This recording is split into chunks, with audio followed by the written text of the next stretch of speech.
The envelope arrived on a Tuesday morning, crisp and white against the weathered wood of my porch.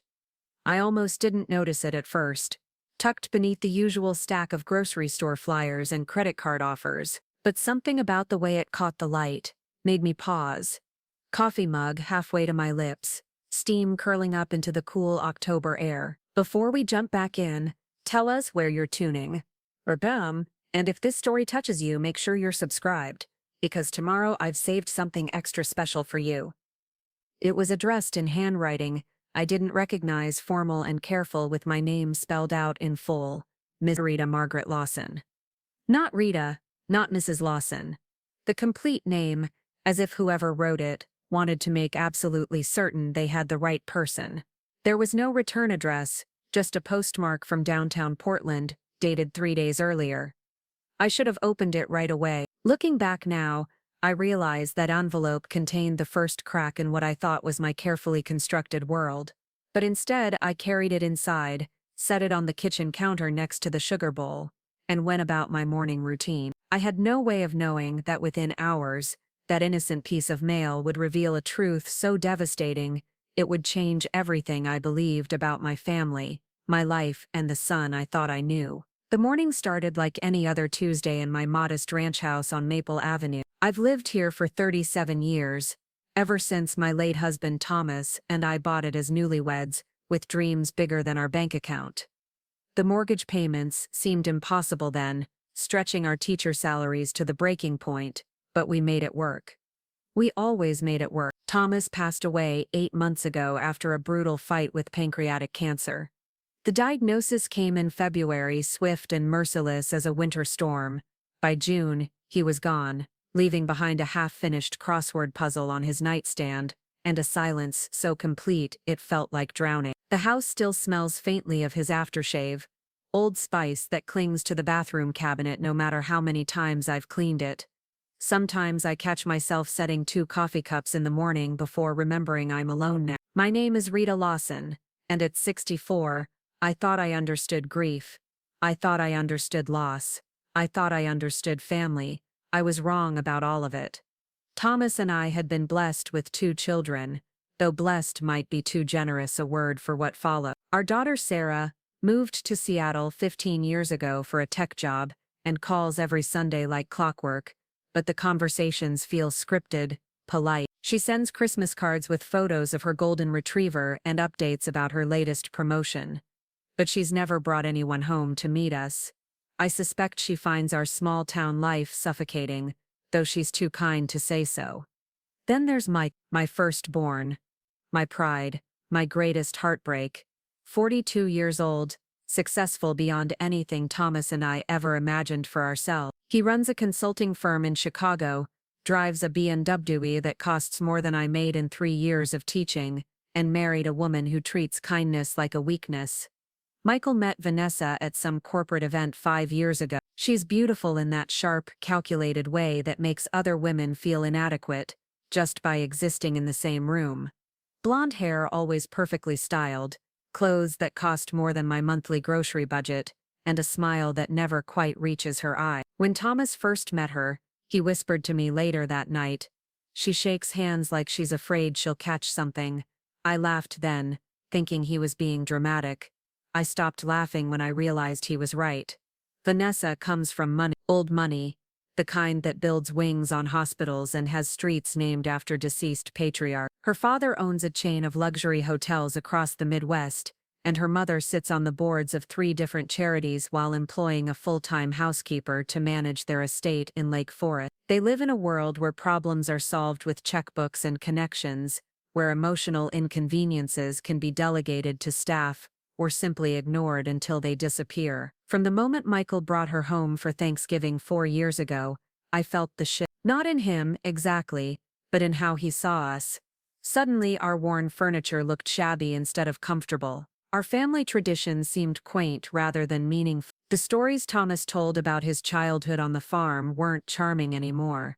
They were embarrassing reminders of how far our family hadn't come. Vanessa never said anything directly.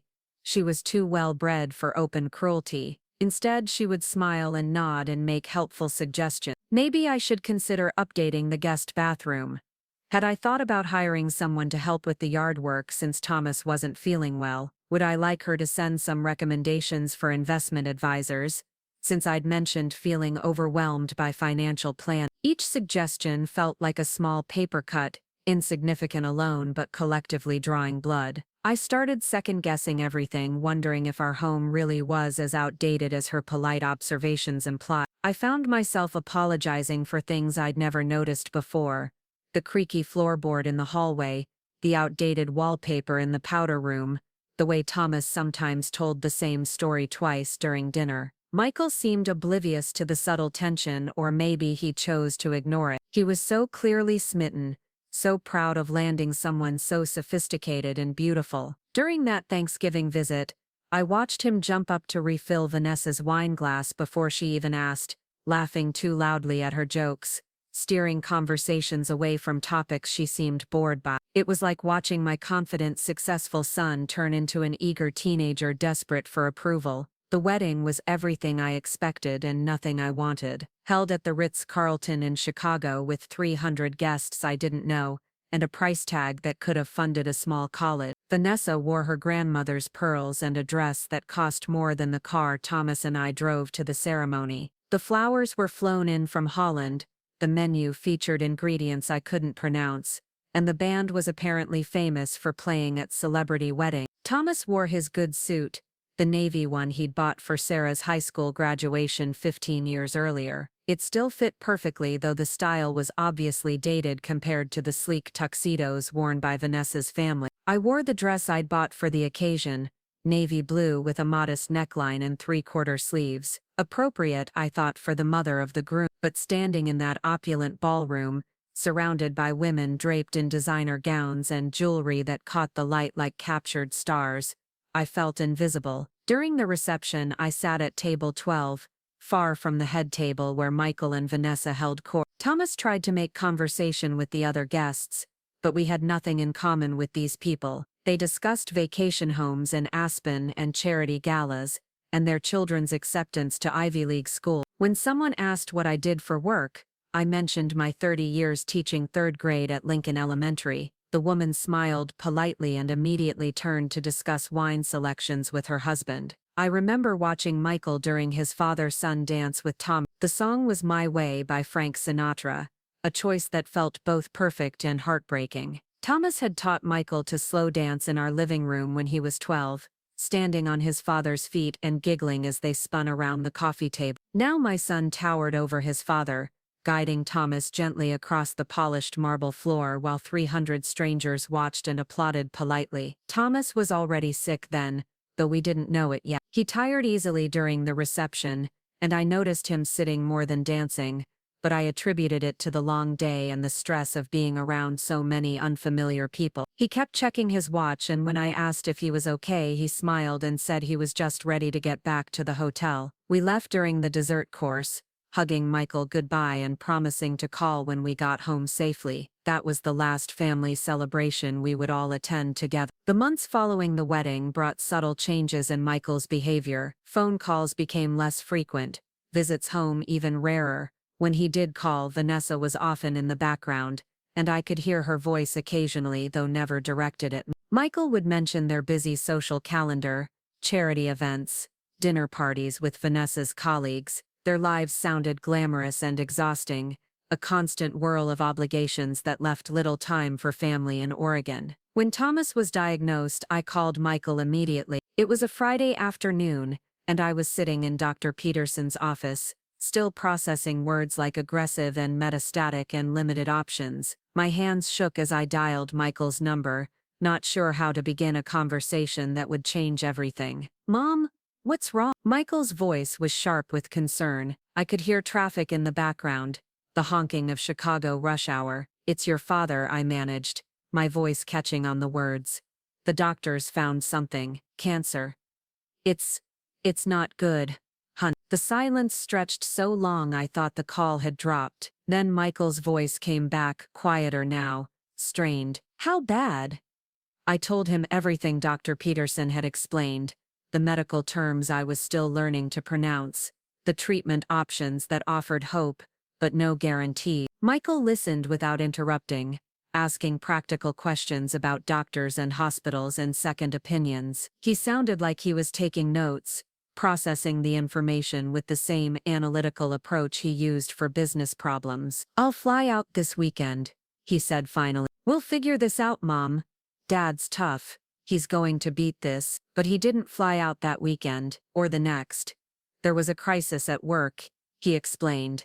"A major client threatening to leave if Michael didn't personally handle their account. Then Vanessa came down with the flu and needed him home. Then there was a work conference in Denver that he couldn't miss. Thomas started chemotherapy in March. The treatments left him weak and nauseous, but he insisted on maintaining his routines as much as possible. He still read the newspaper every morning with his coffee, still worked in the garden when he felt strong enough, still told me I was beautiful even when I felt haggard from worry and sleepless nights. Michael called every few days to check on Thomas's progress.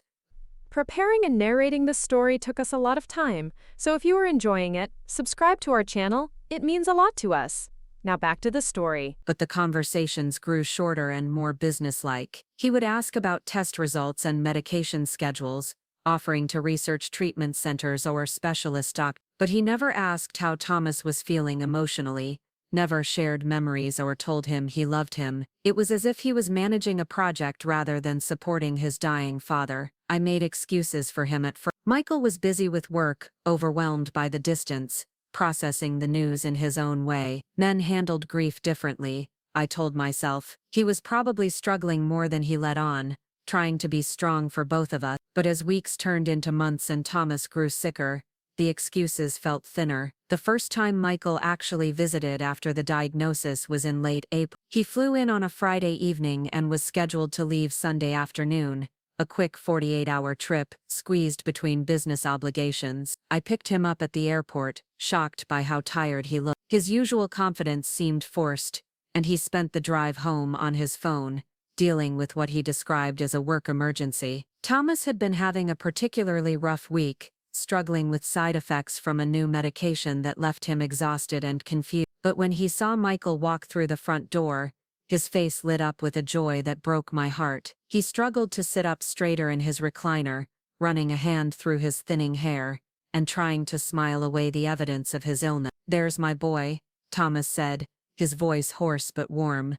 "Look at you in that fancy suit. You look like $1,000,000. Michael hugged his father carefully, and I could see him trying not to react to how frail Thomas had become. The man who had once lifted Michael onto his shoulders and taught him to throw a curveball now weighed barely 140 pounds, his clothes hanging loose on his shrinking frame. We had dinner together that night, takeout from Thomas's favorite Italian restaurant, since I didn't trust myself to cook something he could actually eat. Michael told us about his work, about a new office they were opening in Phoenix, about Vanessa's latest charity project. He seemed determined to keep the conversation light, steering away from any mention of illness, or treatment, or the obvious changes in his father's appearance. Thomas tried to engage, asking questions about the business and remembering details from previous conversations, but the medication made it hard for him to concentrate. Twice he lost track of what Michael was saying mid-sentence, and once he asked the same question he'd asked 10 minutes earlier. Each time I saw Michael's jaw tighten almost imperceptibly,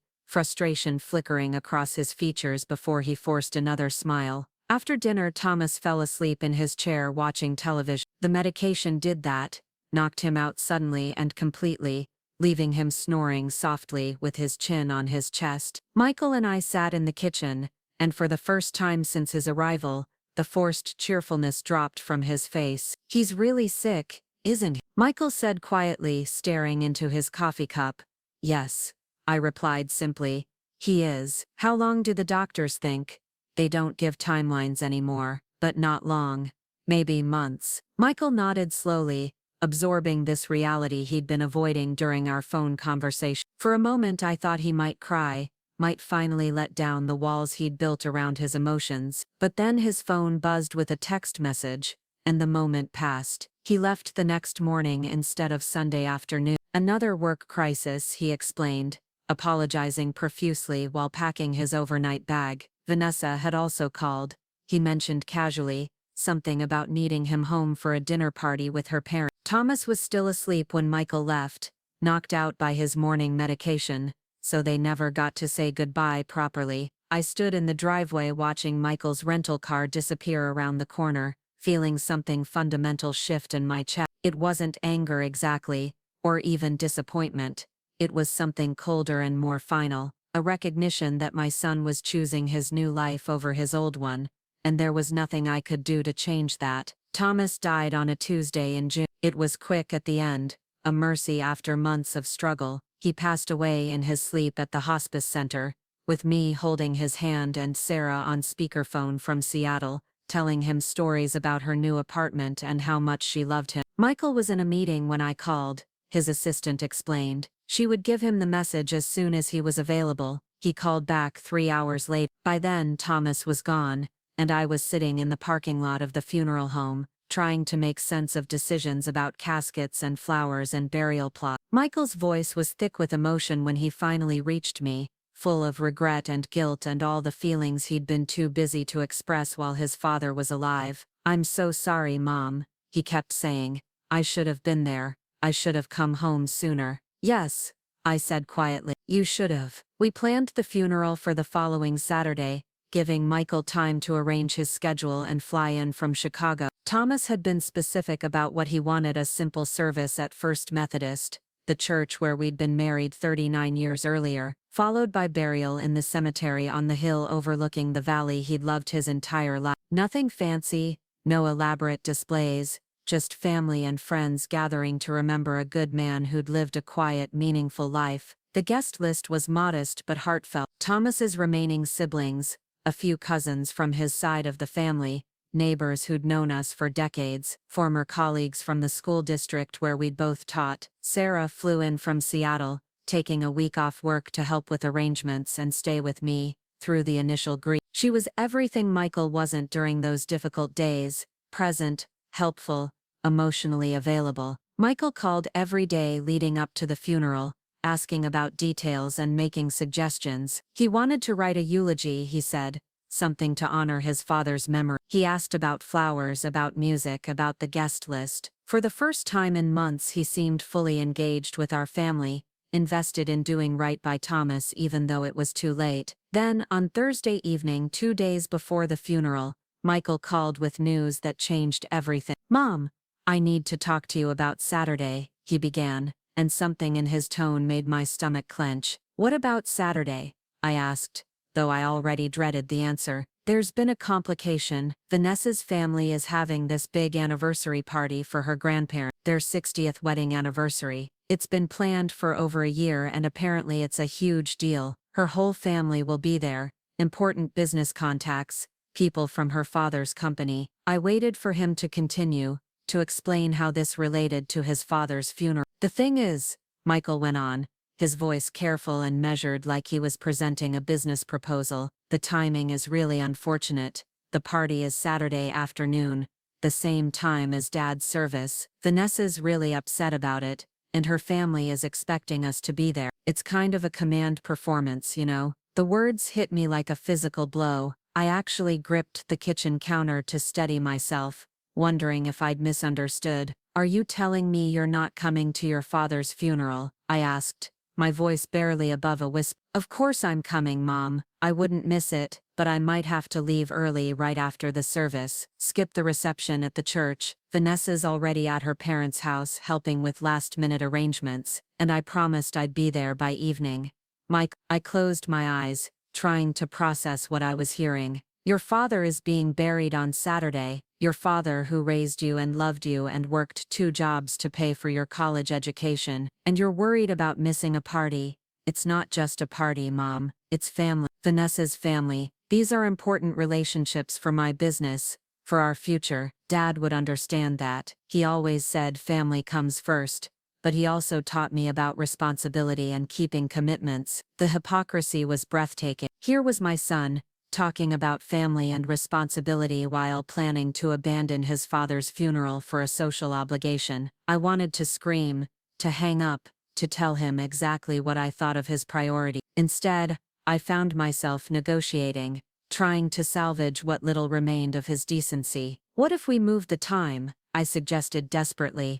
"The funeral home, said they could do morning instead of afternoon. You could be there for the service and still make it to Chicago by evening. I don't know, Mom. That's really short notice, and Vanessa's expecting me to help with setup. Her mom specifically asked if I could be there early to help coordinate with the caterers. Caterers? My husband was dead, and my son was worried about cater. Michael, I said, my voice shaking now with an emotion I couldn't name, I am asking you as your mother to be at your father's funeral. I am asking you to put our family first, just this once. The silence stretched between us, filled with everything we weren't saying. Finally, Michael sighed. Of course I'll be there, Mom. You're right, this is important. I'll figure something out with Vanessa's family. But even as he said the words, I could hear the reluctance in his voice. I could picture him already calculating, already figuring out how to minimize his time at the funeral to maximize his availability for his wife's family celebration. The conversation ended with promises and reassurances that felt hollow,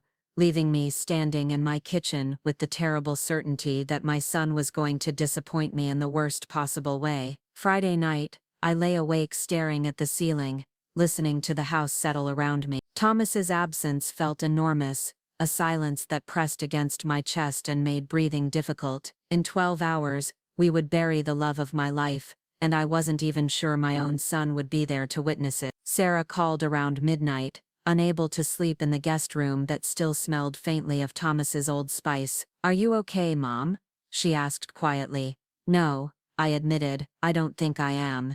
Is it about Michael? I shouldn't have been surprised that she knew. Sarah had always been perceptive, even as a child. She saw through people's facades in ways that sometimes made family gatherings uncomfortable but always made her a reliable judge of character. He might not stay for the whole service, I said carefully, not wanting to completely betray my son's confidence, even as my heart broke over his choices. Because of Vanessa's family thing, so she already knew. Of course she knew. Michael had probably called her too, looking for support or understanding, or permission to prioritize his wife's family over his father's memory. What did you tell him? I asked. I told him that if he left Dad's funeral early, I'd never speak to him again. The fierce love in her voice made me cry for the first time since Thomas died, not the gentle tears of grief I'd been shedding all week, but great heaving sobs that came from somewhere deep and broken inside me. Sarah stayed on the phone, not trying to fix anything or offer empty comfort,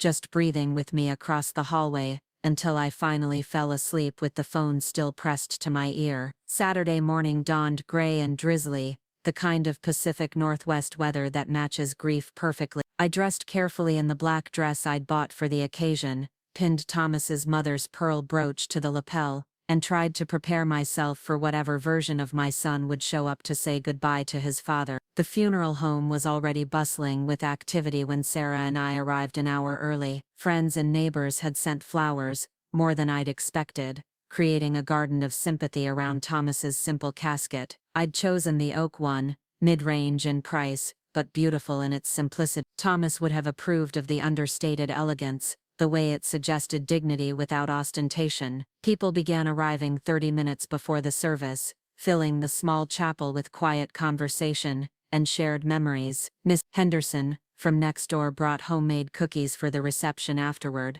Tom's brother drove up from California with his wife and adult children. Former students, now grown with children of their own, came to pay respects to the teacher who'd believed in. But Michael was nowhere to be seen. I kept checking my phone, expecting a call or text with an explanation. Traffic delays, flight problems, something to explain his absence. Sarah squeezed my hand and whispered that he'd probably arrive at the last minute, that traffic from the airport could be unpredictable. But as the chapel filled and the service time approached, the empty space where my son should have been sitting felt like a physical wound. The pastor began the service at exactly 2 o'clock. He spoke beautifully about Thomas's life, his dedication to education, his love for his family, his quiet faith that sustained him through difficult times. Former colleagues shared stories about his patience with struggling students and his ability to find the potential in every child. Neighbors talked about his willingness to help with everything from broken lawnmowers to financial advice. Halfway through the service, the chapel door opened quietly, and Michael slipped inside. He was dressed impeccably in a charcoal gray suit and black tie, but his face was flushed like he'd been hurrying. He found a seat in the back rather than joining Sarah and me in the front row, avoiding my eyes when I turned to acknowledge his arrival. Relief flooded through me, followed immediately by anger. He was here, but barely. Late and sitting apart from family, checking his watch periodically like he had somewhere more important to be. I tried to focus on the pastor's words, on the celebration of Thomas's life, but I kept glancing back at Michael, watching him fidget and scroll through messages on his phone. When it came time for the eulogy, Michael walked to the front of the chapel with a folded paper in his hand. For a moment, seeing him standing behind the podium where Thomas had given readings during Sunday services, I felt hopeful. Maybe he would find the right word. Maybe he would honor his father's memory in a way that would heal the growing rift between us. The eulogy lasted exactly 4 minutes.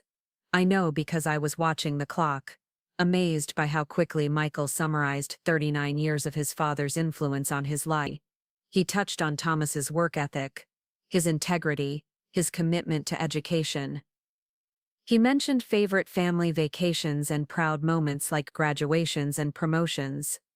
But the words felt rehearsed, generic, like something he might have pulled from a template online. There was no emotion in his voice, no personal stories that revealed the man Thomas had been behind closed doors, no mention of how Thomas had taught him to drive stick shift in the school parking lot, or how they'd spent countless Saturdays building model airplanes in the garage, or how Thomas had held him when he cried after his first heartbreak in high school. It was a eulogy for a stranger, delivered by someone eager to fulfill an obligation and move on. When Michael finished speaking and returned to his seat, I felt something fundamental break inside me. This wasn't grief anymore. This was recognition. My son, the boy I'd raised to value family and loyalty, and doing the right thing even when it was difficult, had become someone I didn't recognize, someone who could reduce his father's life to 4 minutes of corporate speak and consider it sufficient. The service concluded with Thomas's favorite hymn, "How Great Thou Art," sung by a congregation that had genuinely loved him.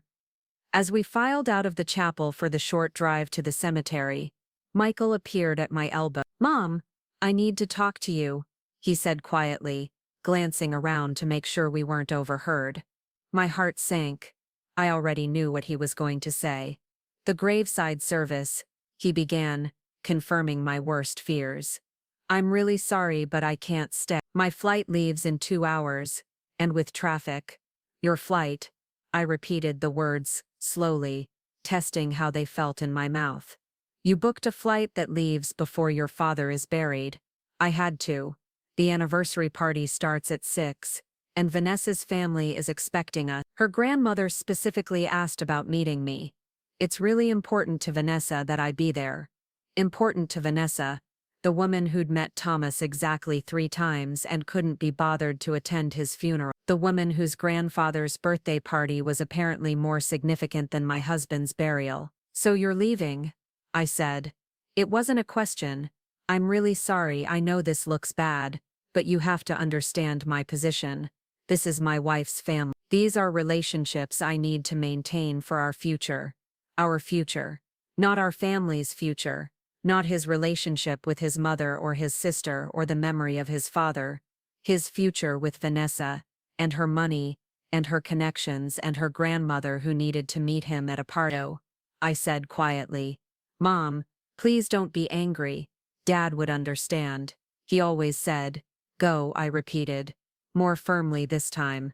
Michael hesitated, perhaps hoping I would change my mind or offer forgiveness, or tell him it was okay to abandon his father's burial for a social obligation. When I said nothing more, he kissed my cheek quickly and walked toward the parking lot, pulling out his phone as he went. I watched him drive away in his rental car, probably already calling Vanessa to report that he'd fulfilled his minimal obligation and was on his way to what really mattered. Sarah appeared beside me, linking her arm through mine without saying anything. She didn't need to. We both understood that something had just ended, something more final than death. The graveside service was small and intimate, exactly what Thomas would have wanted. We stood around the simple headstone I'd chosen, listening to the pastor read from Ecclesiastes about seasons and purposes under heaven. Sarah cried quietly beside me, and I found myself surrounded by people who had genuinely loved Thomas, who understood that this moment mattered, who believed that witnessing the end of a good man's life was worth their time and attention. As they lowered the casket into the ground, I thought about the letter that was waiting for me at home. The letter from the attorney, requesting a meeting to discuss Thomas's will and estate planning. The letter that would change everything, though I didn't know it yet. Michael had made his now it was time for me to make mine. The attorney's office smelled like leather and old coffee, the kind of place where serious conversations happened behind heavy wooden doors. I sat across from Mr. Davidson, Thomas's longtime lawyer, trying to focus on his words while my mind kept drifting back to the cemetery, to the sight of Michael's rental car disappearing while his father's casket was still being lowered into the ground. "Mrs. Lawson, are you following me?" Miss Davidson's gentle voice pulled me back to the present. He was a kind man in his 70s, someone Thomas had trusted for over 20 years with everything from our house purchase to updating our wills after the children were born. "I'm sorry," I said, shaking my head to clear the fog of grief and exhaustion. "Could you repeat that last part?" He nodded sympathetically, clearly accustomed to dealing with widows who were struggling to process important information while their world was still tilting off its axis. "I was explaining that Thomas made some significant changes to his will about 6 months ago. He wanted to ensure that his final wishes were very specific and legally binding. 6 months ago, that would have been right after his diagnosis, when the reality of his mortality was still fresh and terrifying.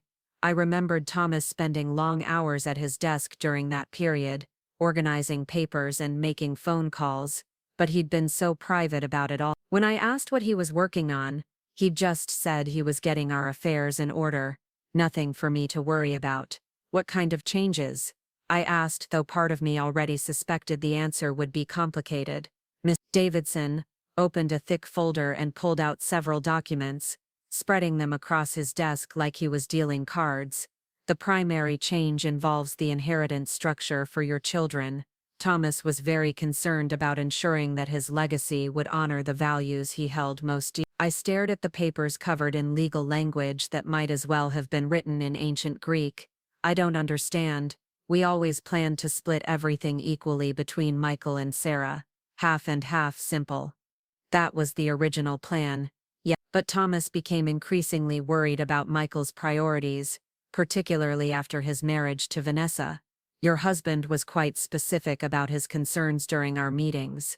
The words hit me like a slap. Thomas had been worried about Michael's priorities, worried enough to change his will without telling me.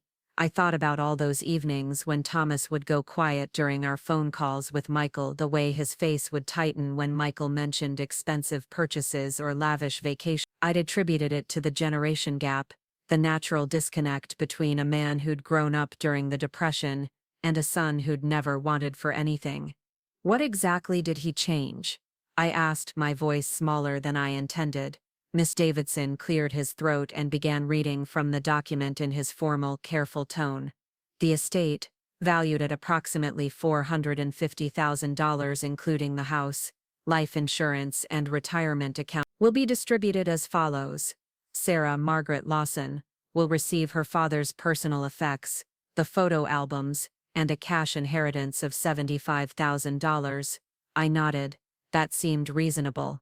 Generous even considering Sarah's successful career and financial independence. "Michael Thomas Lawson," Mr. Davidson continued, "will receive a cash inheritance of $50,000, contingent upon his attendance at his father's funeral and burial services." The words hung in the air like smoke from a snuffed candle. I blinked, certain I'd misheard. "I'm sorry, did you say contingent upon attendance?" "Yes." Thomas was very specific about this requirement. If Michael failed to attend both the funeral and burial in their entirety, his inheritance would be redirected. My mind Thomas had somehow known, 6 months before he died, that Michael might not show up for his own father's funeral. Or maybe he'd hoped that the financial incentive would ensure Michael's presence, would guarantee that our son would put family obligations above social convenience. redirected? I asked, though my stomach was already clenching with the answer. To the Children's Cancer Research Foundation of Oregon, in Thomas's name, the entire $50,000, plus an additional $50,000 from the contingency fund he established specifically for this purpose, $100,000. Thomas had been prepared to donate $100,000 to charity rather than let Michael inherit money he hadn't earned through basic human decency. I thought about Michael leaving the graveside service early, hurrying to catch his flight to Chicago, prioritizing Vanessa's grandmother's anniversary party over his father's burial. According to the terms Thomas had established, my son had just forfeited his inheritance to a children's cancer charity. Did Michael know about this condition? I asked. Thomas debated whether to tell him. He ultimately decided that if Michael attended out of genuine love and respect, the money would be secondary. If he attended only for financial gain, then he didn't deserve the inheritance anyway. Thomas believed that doing the right thing shouldn't require a bribe. I could hear Thomas's voice in those words, his quiet moral certainty that had guided our family for 39 years. He'd always believed that character was revealed through actions, not intention. You could tell everything you needed to know about a person by watching what they did when no one was looking, when there was no reward for good behavior except the satisfaction of being decent. There's more, Mr. Davidson said gently. Thomas left you a letter to read after the will was explained. He wanted you to understand his reasoning. He handed me a sealed envelope with my name written in Thomas's careful handwriting. Just seeing those familiar letters made my eyes fill with tears. I could picture him sitting at our kitchen table, choosing each word carefully, trying to explain decisions that would affect our family for years to come. Would you like privacy to read this? Mr. Davidson asked. I nodded, not trusting my voice. He stepped out of the office, closing the door softly behind him, leaving me alone with my husband's final thoughts about our son. The letter was written on Thomas's personal stationery, the cream-colored paper we'd bought him for Christmas years ago, that he saved for important correspondence. His handwriting was shaker than usual, evidence of the medication and illness that had weakened him during his final months, but the words were clear and deliberate. My dearest Rita, if you're reading this, then I'm gone, and you're learning about the changes I made to our will. I know this probably comes as a shock, and I wish I could be there to explain my reasoning in person, to hold your hand while you process what this means for our family. I want you to know that this decision didn't come easily. I spent months wrestling with it, praying about it, trying to find another way, but as my illness progressed and I watched Michael's behavior, I became convinced that leaving him money without requiring him to earn it would be the worst thing I could do for his character. Our son has lost his way, Rita. I don't know if it happened gradually, or all at once, but somewhere along the line, he stopped being the boy we raised, and became someone who measures everything in terms of personal advantage. The Michael we knew would never have missed his grandfather's funeral for a business meeting. He would never have treated you with the casual dismissal I've witnessed during his visits. He would never have married someone who looks at our life with such obvious disdain. I know you've made excuses for him, the way mothers do. You've blamed his busy schedule, the pressure of his career, the influence of his new family. But making excuses for someone doesn't help them grow. It just enables them to continue making poor choices without consequence. The truth is, I don't trust Michael to honor my memory or take care of you if something happens to your health or finances. I've seen how he talks to you, how he rushes through phone calls and cuts visits short. I've watched him become someone who thinks money can substitute for presence, who believes that being successful in business excuses him from being decent in relationships. I hope I'm wrong. I hope that when the time comes, Michael will choose to be present for my funeral not because of money, but because of love. If he does, if he proves that family still matters to him more than social obligations, then he'll receive his inheritance and hopefully never know about this condition. But if he doesn't, if he chooses convenience over commitment, then I want my money to go somewhere it can do actual good in the world. I want it to help children who are fighting for their lives, who understand the value of time and presence, because they might not have much of either. I need you to know that this isn't about punishment, it's about accountability. Michael has enough money to live comfortably. What he lacks is character, and money can't buy that. Maybe losing an inheritance he didn't earn will remind him that some things in life can't be purchased or postponed or delegated to others. I also need you to know that whatever happens, you are not responsible for Michael's choices. You raised him with love and values, and every advantage we could provide. If he's chosen to abandon those values for the sake of impressing his wife's family, that's his decision, not your failure. Take care of yourself, my darling. Don't spend your remaining years trying to fix a relationship that Michael broke. You deserve better than crumbs of attention from a son who should be grateful every day for the mother he was blessed with. I love you more than words can express. I always have. I always will. Your devoted husband, Thomas.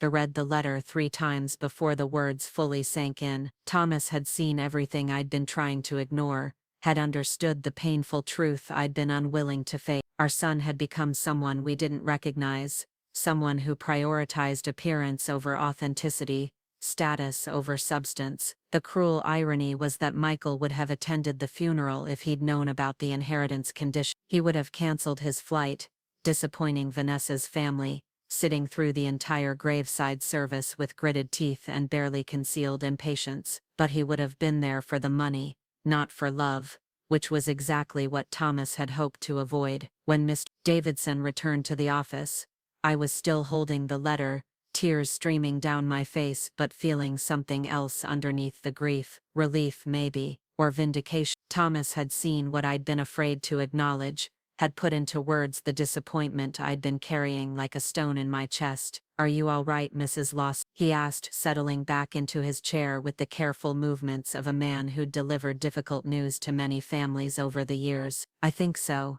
I said honestly. "What happens next?" "We'll need to verify that the conditions of the will weren't met. I'll need a witness statement confirming that Michael left the burial service early." Sarah mentioned she would be willing to provide that documentation. Of course she would. Sarah had seen everything, had watched her brother choose Vanessa's family over his own father's final goodbye. She understood the significance of that choice in ways that Michael clearly didn't. "Then we'll process the charitable donation and notify Michael of the change in his inheritance." Thomas wanted him to understand exactly why he forfeited the money, hoped it might serve as a wake-up call. A wake-up call. I wondered if Michael was capable of waking up, or if he was too deeply asleep in his new life to recognize what he'd lost. "There's one more thing," Mr. Davidson said, pulling out another document. "Thomas established a small discretionary fund for you to use as you see fit. He called it the Dignity Fund, $25,000 that you can access immediately, no questions asked, no restrictions." I stared at the number on the paper. $25,000, more money than I'd ever had control over in my entire life. Thomas and I had always made financial decisions together, budgeting carefully, discussing every major purchase. The idea of having money that was completely mine felt foreign and frightening, and somehow liberating. He said you might need it for things like home repairs or medical expenses, or just the freedom to make choices without worrying about the cost. Mr. Davidson explained, he wanted you to have independence, especially if Michael proved unreliable as a support system. Thomas had thought of everything, had prepared for possibilities I hadn't even considered. He'd anticipated that Michael might not be someone I could depend on, had given me the resources to take care of myself without having to ask my son for help, or accept his grudging assistance. I left the attorney's office in a daze,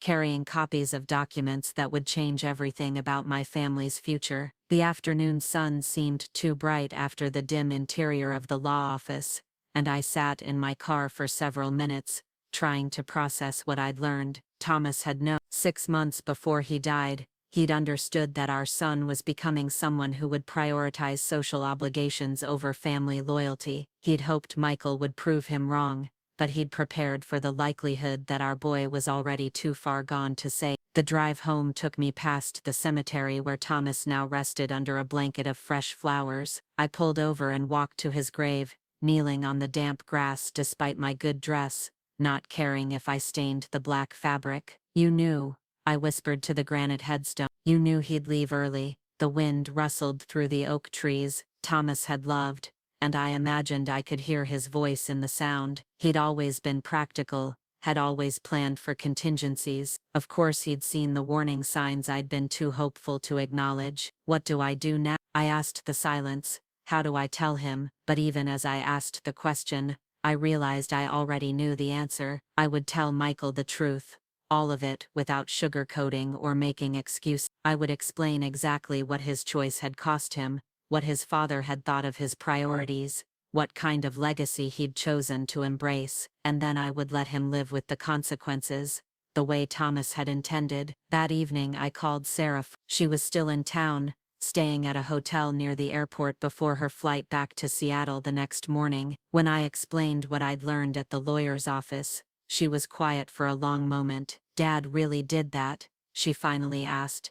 He really did. Good for him, she said firmly. Michael earned exactly what he deserved. I have to call him tonight, tell him what happened. Do you want me to be there? I could drive over, sit with you while you make the call. The offer was tempting, but this was something I needed to do alone. Thank you, sweetheart, but I think this conversation needs to be just between Michael and me. Okay, but call me afterward, no matter how late. I want to know how he takes it. After we hung up, I sat in the living room where Thomas and I had shared so many quiet evenings, trying to figure out how to begin a conversation that would probably end my relationship with my son. How do you tell someone that their father knew they would fail a basic test of human decency? How do you explain that love comes with expectations, and that failing to meet those expectations has consequences? I decided to be direct. Michael was a businessman. He understood contracts and conditions and outcomes. I would explain the situation in terms he could grasp,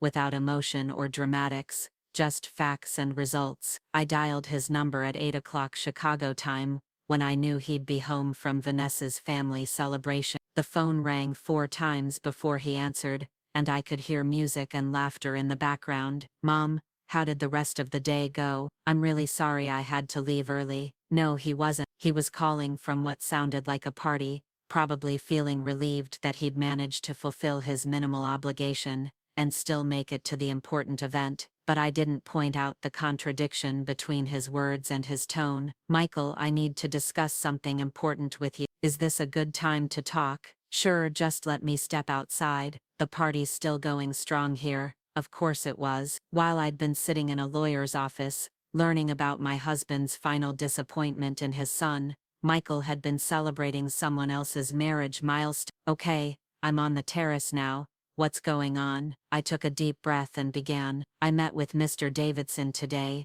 to discuss your father's will. There were some conditions in the inheritance that you weren't aware of. Conditions? What kind of conditions? I explained the terms as clearly as Miss Davidson had explained them to me.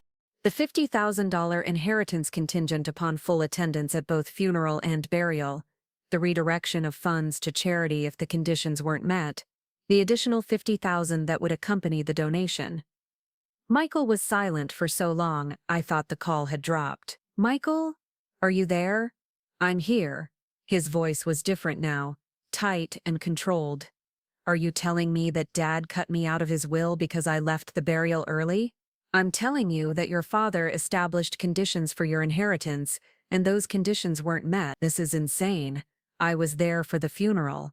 I gave the eulogy. I paid my respects. You left before your father was buried, Michael. You chose to attend a party instead of seeing your father to his final rest. It wasn't just a party, Mom. It was family. Vanessa's family. These are important relationships. More important than your father?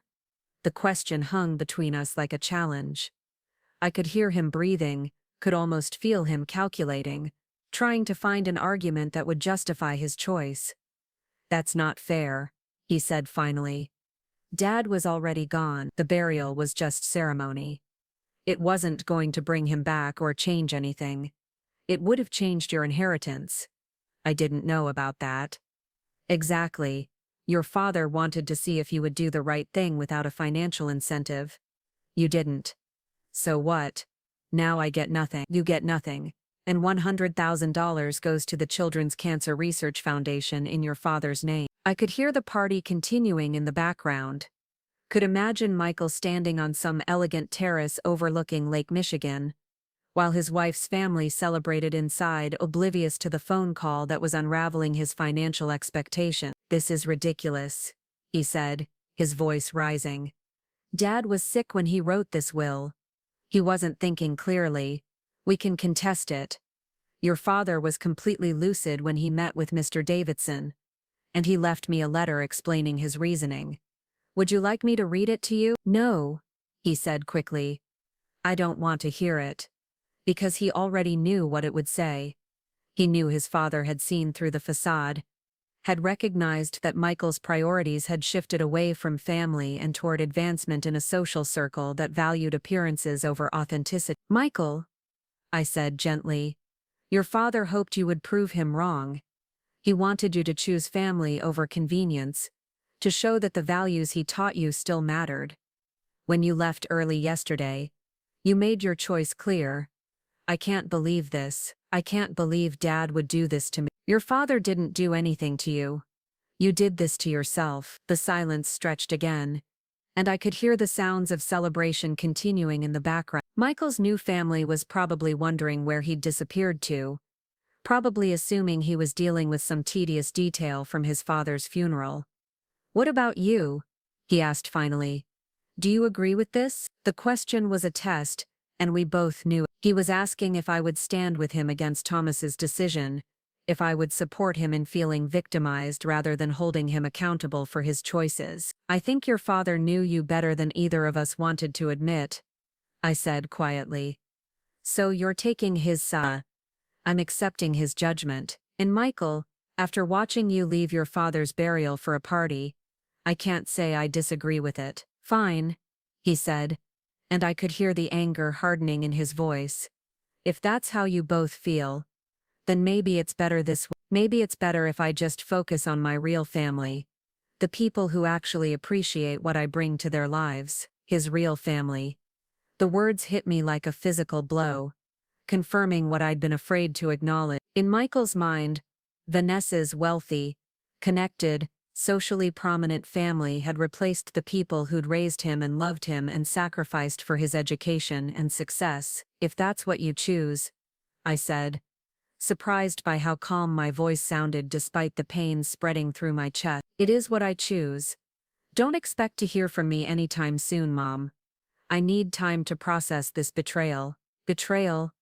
He saw his father's moral standards as a betrayal, saw accountability as persecution. The boy who'd once cried when he accidentally stepped on an ant had become a man who viewed consequences as unfair punishment. "I understand," I said.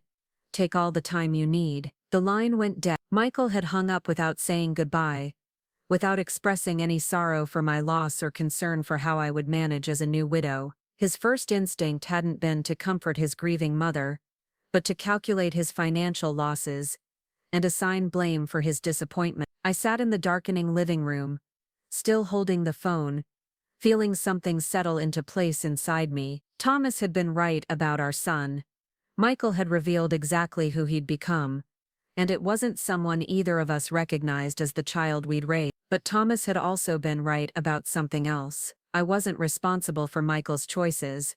I'd done my best as a mother, had loved him unconditionally, and given him every advantage I could provide. If he'd chosen to trade those values for social advancement, if he'd decided that Vanessa's family offered him more than his own, then that was his decision to make, and his consequence to bear. The next morning, I called the Children's Cancer Research Foundation to let them know about the unexpected donation that would be coming their way. The development director was stunned by the amount and the circumstances, moved by the story of a father who'd chosen to help sick children rather than enable his son's selfishness. "We'll establish a memorial fund in your husband's name," she assured. "This gift will help fund research that could save lives. Your husband's legacy will make a real difference." Thomas's legacy. Not money passed down to someone who hadn't earned it, but resources directed toward children who were fighting battles they didn't choose, who understood the value of time and love because both were precious and limited. That afternoon I walked through the house Thomas and I had shared for 37 years,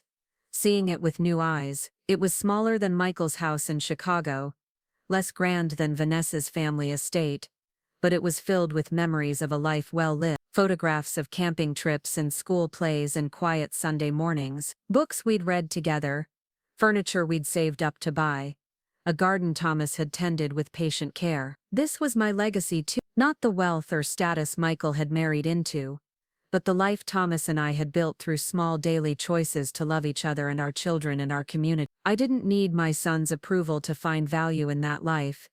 Didn't need his presence to feel proud of what we'd accomplished together. I picked up Thomas's letter from the kitchen table where I'd left it the night before, reading his words one more time. He'd known this day would come, had understood that Michael was already lost to us long before he died, but he'd also trusted me to handle the aftermath with dignity, to refuse to chase after a son who'd made his priorities clear. For the first time since Thomas's diagnosis, I felt like I could breathe fully. The worst had happened. The truth had been revealed, and I was still standing. Michael had made his choice, just as Thomas had predicted. Now it was time for me to make mine. The silence that followed Michael's abrupt hang-up wasn't empty.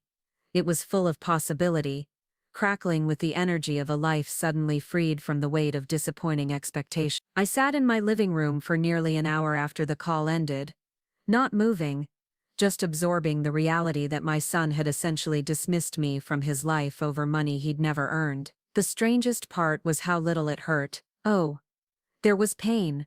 Certainly, the deep ache of watching someone you love transform into someone you barely recognize, but underneath that familiar grief was something unexpected. For the first time in years, I didn't have to make excuses for Michael's behavior or pretend his choices didn't reflect poorly on the values Thomas and I had tried to instill. The pretense was over. I slept better that night than I had since Thomas's diagnosis 9 months earlier. When I woke the next morning, sunlight was streaming through the bedroom windows, and I could hear birds chattering in the oak tree outside. The house felt different somehow, lighter, as if a heavy presence had been lifted from the room. Sarah called while I was having my morning coffee, her voice tight with concern. "How did Michael take the news?" "About as well as you'd expect," I said, stirring honey into my tea. "He hung up on me after informing me that Vanessa's family is his real family now." "He actually said that?" "He did." Sarah was quiet for a moment, processing this final confirmation of what we'd both suspected. "I'm sorry, Mom. I know this isn't how you wanted things to end with him.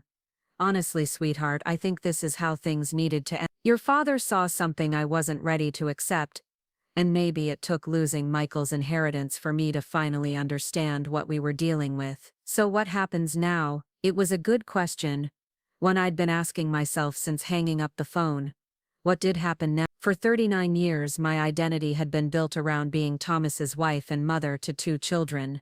Now Thomas was gone, and Michael had essentially removed himself from my life. I was 64 years old with a paid-off house, a modest inheritance, and no idea who I was supposed to be now. "I think I'm going to figure out how to live for myself," I said, surprised by how sure I sounded. "Good for you," Sarah said firmly. "You deserve that." After we hung up, I walked through the house, really looking at it for the first time since Thomas died. We'd lived here so long that I'd stopped seeing the details.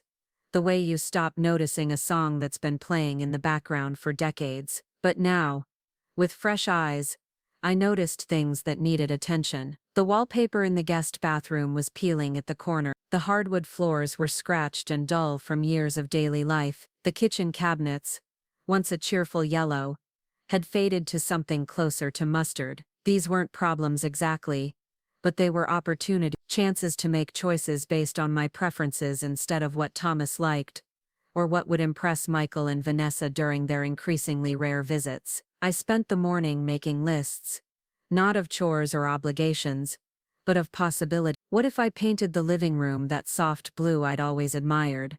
What if I finally planted the herb garden I'd been talking about for years? What if I bought new furniture that actually fit my body instead of accommodating Thomas's longer frame? The phone rang around noon, and for a brief moment, my heart jumped with the foolish hope that it might be Michael calling to apologize. Instead, it was Mrs. Henderson from next door, asking if I needed anything from the grocery store. "That's very kind, But I think I'll go myself, I said. I need to get out of the house. Of course, dear, just remember, if you need anything at all, Dan and I are right here. Mrs. Henderson had been our neighbor for 22 years, ever since she and her husband bought the house next door when their own children left home. She was one of those naturally nurturing people who noticed when your newspaper piled up or when you hadn't been seen in the garden for a few days. During Thomas's illness, she'd brought casseroles twice a week and never made me feel like charity. Actually, I said,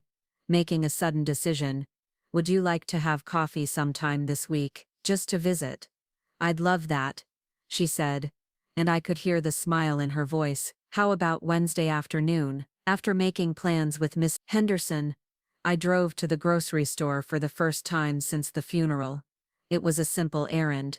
Nothing dramatic, but it felt significant somehow. I was choosing to leave the house, to engage with the world, to buy food for meals I would cook and eat alone without apologizing for my solitude. The produce section was bright and colorful, full of possibilities I hadn't considered when I was cooking for Thomas's restricted diet during his illness. I bought strawberries because I loved them, avocados because they reminded me of California, fresh basil because I'd always wanted to grow my own but never had the confidence to try. My cart filled with choices that were entirely mine, free from the considerations that had governed my shopping for decades. At the checkout, the cashier was a young woman I didn't recognize, probably a college student working part-time. She handled my purchases with the efficient friendliness of someone who'd learned to make small talk with hundreds of customers each day. Having a good day? She asked as she rang up the basil. You know what? I said, surprising myself with the answer. I think I am. She smiled, perhaps picking up on something in my tone that suggested this was news to me too. That's wonderful. Days like that are precious. Days like that are precious. Such a simple observation from someone who couldn't have been more than 20 years old. But it stayed with me as I drove home. How many good days had I missed? Because I was too focused on managing other people's moods or meeting their expectations. How many possibilities had I dismissed because they didn't fit into the narrow role I'd assigned myself? That evening, I did something I hadn't done since I was a teenager. I rearranged my bedroom furniture. Thomas had always preferred the bed positioned against the far wall, claiming it gave him a better view of the door. I'd never questioned this preference, even though it meant I had to walk around the bed to get to my side. But Thomas wasn't coming back, and I wanted to wake up looking out the window at the garden instead of at the hallway. Moving the heavy oak dresser by myself was probably not the wisest decision for a 64-year-old woman, but it felt important to do it alone, to prove to myself that I could reshape my environment without asking for help or permission. By the time I finished, my back was sore and I was slightly out of breath, but the room looked completely different, better. Mine. I slept in the repositioned bed that night, waking to sunlight streaming across my pillow instead of hitting the far wall. Such a small change, but it felt like a revolution. The next few days established a new rhythm. I woke when my body felt ready instead of setting an alarm.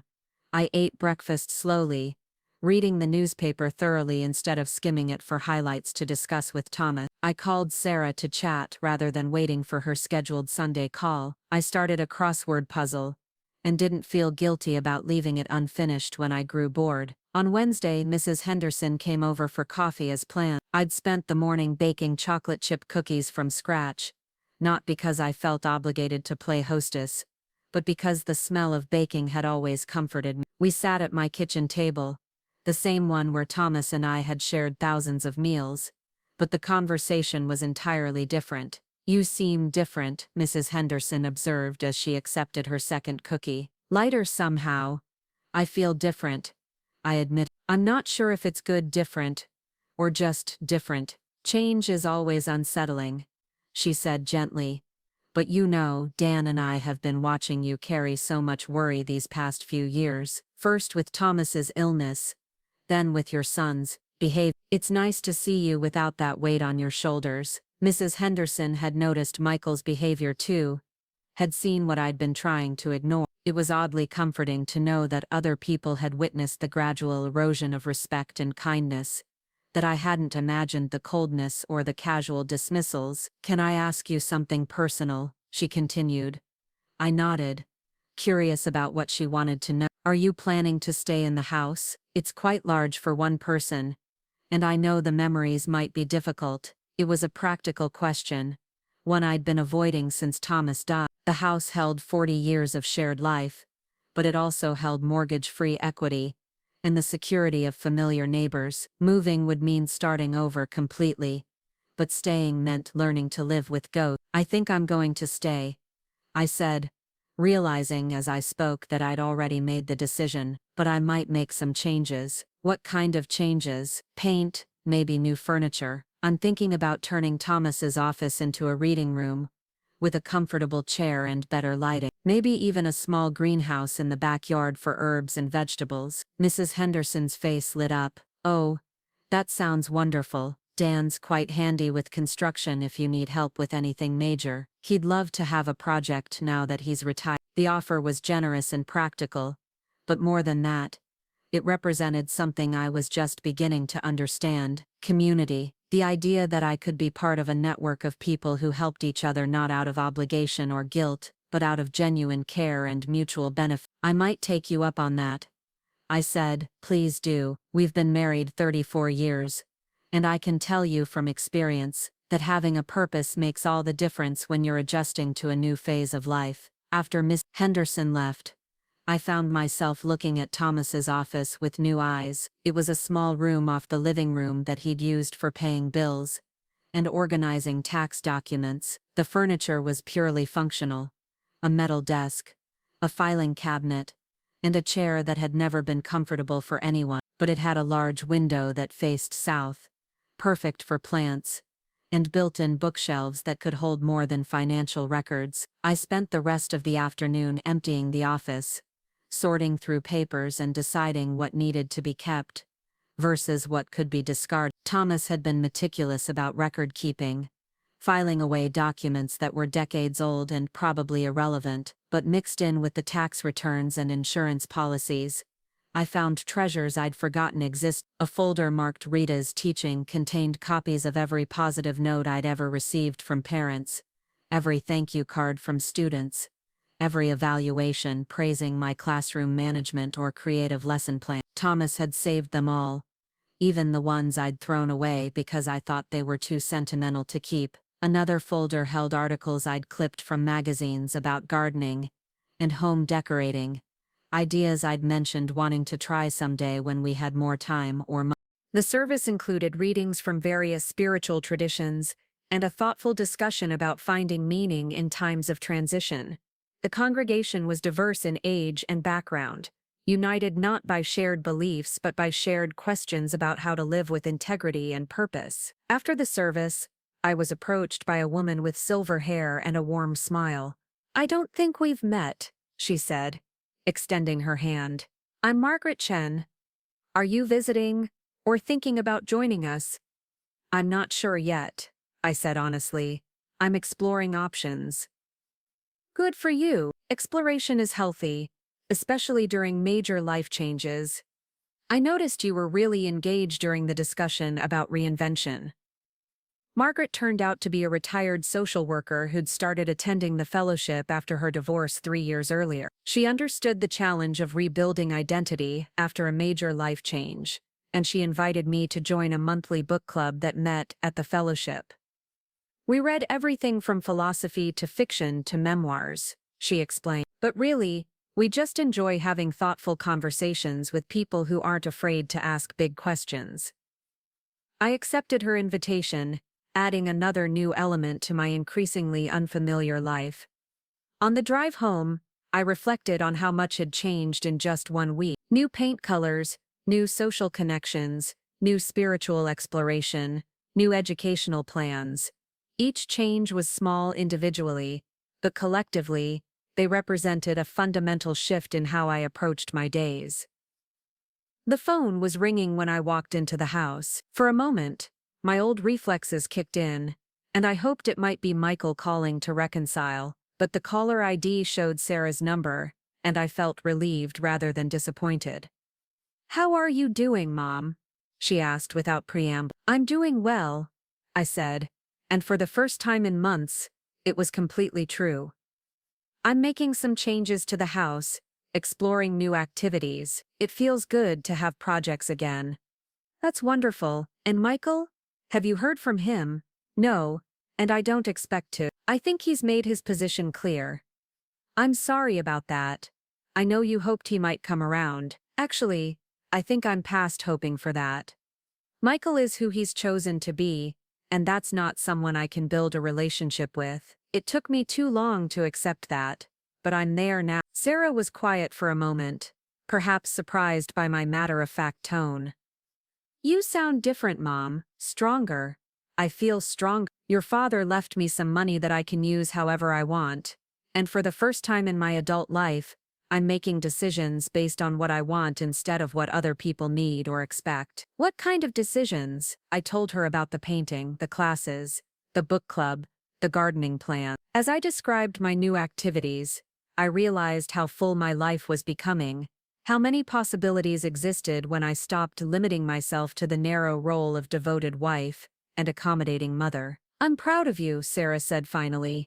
Dad would be proud too. I think he would. I found a notebook in his office, where he'd written down all the things I'd mentioned wanting to try over the years. It was like he was keeping a list for me to discover later. That sounds exactly like something Dad would do. He always believed in you more than you believed in yourself. After we hung up, I sat in my living room, looking at the furniture that would soon be surrounded by fresh blue walls. The room would look completely different in a week, but the change had already begun inside me. I was no longer the woman who apologized for taking up space, who made herself smaller to accommodate other people's comfort, who measured her worth by how successfully she managed other people's needs. I was becoming someone I'd never had the chance to be, a woman who made choices based on her own preferences, who pursued interest because they brought her joy, who built relationships with people who appreciated her company rather than simply tolerating it. The transformation wasn't complete, probably would never be complete, but it was real,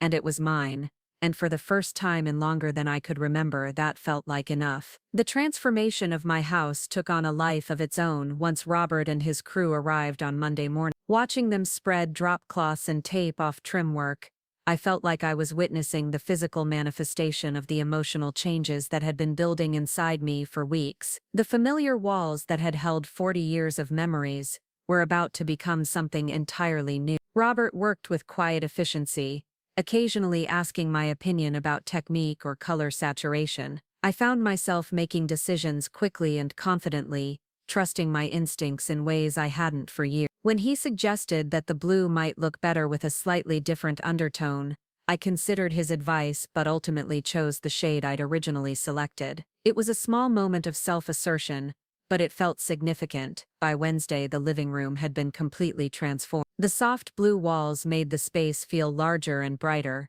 while the fresh white trim brought a crispness that had been missing for years. I stood in the doorway that evening, amazed by how different the room felt. It was still my home, still filled with furniture and photographs that told the story of my life with Thomas, but now it also reflected something new, my own taste, my own vision for how I wanted to live. The office renovation proved even more dramatic. Robert's crew had installed new hardwood flooring to replace the worn carpet, and the warm yellow walls created a cocoon of light and comfort. I'd ordered a reading chair in sage green fabric, along with a small writing desk positioned to take advantage of the southern exposure. The built-in shelves, once filled with decades of tax returns and financial documents, now held books I'd been meaning to read and plants I'd impulsively purchased at the garden center. On Thursday afternoon, while the painters finished the final trim work, I received an unexpected phone call from Dr. Emily Rodriguez, the director of the Children's Cancer Research Foundation. Her voice was warm and professional as she introduced herself and explained the reason for her call. Miss Lawson,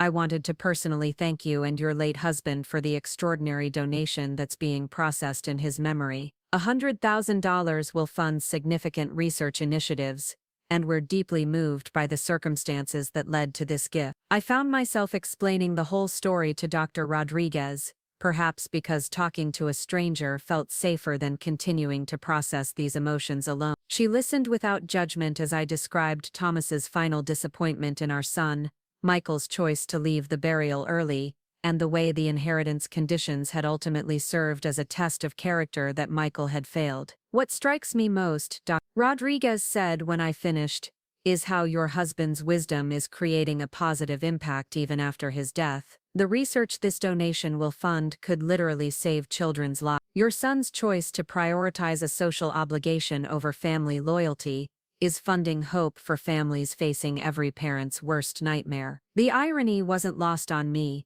Michael's selfishness was inadvertently creating something beautiful and life-giving. Children who would never know our family's story might live longer, healthier lives, because my son had chosen Vanessa's grandmother's anniversary party over his father's burial. "We'd like to establish the Thomas Lawson Memorial Research Fund," Dr. Rodriguez continued. "Would you be interested in visiting our facility sometime? We could show you the kind of work your husband's gift will support." I accepted her invitation, scheduling a visit for the following week. After hanging up, I realized that this was the first time since Thomas's death that I'd made plans extending beyond my immediate daily routine. The prospect of seeing tangible evidence of how his legacy would continue felt both healing and empowering. Friday morning brought an unexpected visitor. I was in the garden planting the herbs I'd bought during my grocery store expedition when I heard a car pull into the driveway. Looking up, I saw Vanessa stepping out of a gleaming white luxury sedan, her blonde hair perfectly styled despite the October wind. My first instinct was panic. Vanessa had never visited me alone, had rarely spoken to me directly during the few occasions when she and Michael had come to dinner. Her presence in my driveway felt like an invasion, a violation of the peaceful space I'd been creating. She was dressed impeccably as always, wearing what looked like designer jeans and a cashmere sweater that probably cost more than I spent on clothing in a year. Her makeup was flawless, her jewelry understated but obviously expensive. Everything about her presentation suggested someone accustomed to making an impression, to being taken seriously based on appearance alone. "Mrs. Lawson," she said as she approached, her voice carrying the carefully modulated tone of someone who'd been trained in diplomacy. "I hope you don't mind me stopping by unannounced. I was in the area visiting a client, and I thought we should talk." I stood up slowly, brushing dirt from my gardening gloves, acutely aware of how I must look in my old clothes with soil under my fingernails. But for the first time in our limited relationship, I didn't feel embarrassed by the contrast between us. This was my home, my garden, my choice to spend Friday morning planting basil and oregano. "Of course," I said politely. "Would you like to come in?" She glanced at the house, taking in the painter's equipment, still stacked on the porch, and the smell of fresh paint that lingered in the air. "Actually, could we sit out here? It's such a beautiful day." I gestured to the patio furniture Thomas had bought years ago, simple but comfortable chairs that looked out over the backyard. Vanessa settled herself carefully, crossing her legs and placing her expensive handbag on the table between us. "I wanted to talk to you about the situation with Michael's inheritance," she began, her tone businesslike and direct. "I think there's been a misunderstanding that we can resolve." "What kind of misunderstanding?" "Well, the circumstances of the funeral were complicated. Michael was torn between competing family obligations,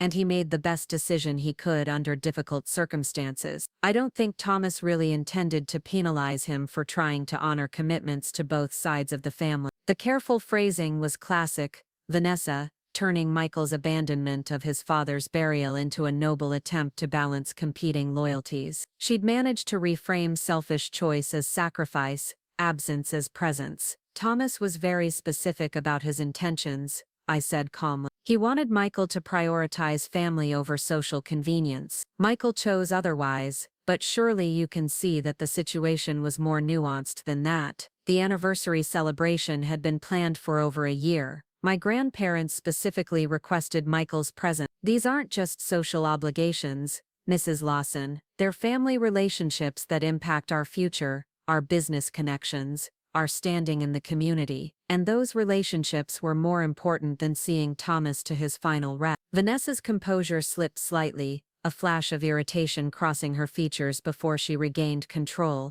"It wasn't about importance, it was about timing. If the funeral had been scheduled for a different day, or if your family had been more flexible about the arrangements, none of this would have been an issue." The audacity was breathtaking. She was suggesting that we should have scheduled Thomas's burial around her grandmother's party, that our grief should have accommodated her social calendar. Vanessa, I said, keeping my voice level despite the anger building in my chest. Thomas died on Tuesday. We buried him on Saturday. Those weren't arbitrary choices made to inconvenience your family. I understand that, but surely you can see Michael's position. He's building relationships that will benefit him professionally for decades. One afternoon at a burial wouldn't have changed anything for Thomas, but missing the anniversary party could have damaged important connections. One afternoon at his father's burial, I repeated, emphasizing each word. You're talking about my husband's funeral like it was a minor scheduling conflict. That's not what I meant. Vanessa leaned forward, her expression becoming more earnest,